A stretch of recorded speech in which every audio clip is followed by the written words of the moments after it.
salamat. Salamat sa pagtitiyaga niyo sa akin.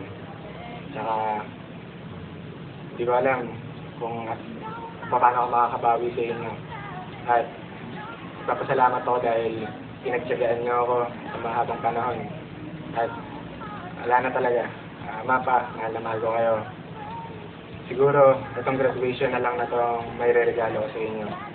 Pero sa mga barkada ko, isa lang masasabi ko, hindi sa inyo, wala rin ako rito. Hindi makumpleto buhay ko. Siyempre, pangit din na nag-iisa. Kailangan din ng kaibigan. Dahil sa inyo, kaya ako nandito. Sa mga teachers ko, Sir Sunny, Sir June, GT teacher ko, maraming salamat po sa inyo. Hindi po ako nagsisisi kung bakit dito po ako nag-aaral sa SBI. Maraming Salamat po sa support niyo sa pagmamahal sa akin. Dahil sa inyo, auntie ko, dahil sa iyo, hindi ako makatapos ng pag-aaral ko ngayon lumagaan. Mga kapatid ko, thanks sa inyo lahat. Maraming salamat sa inyo.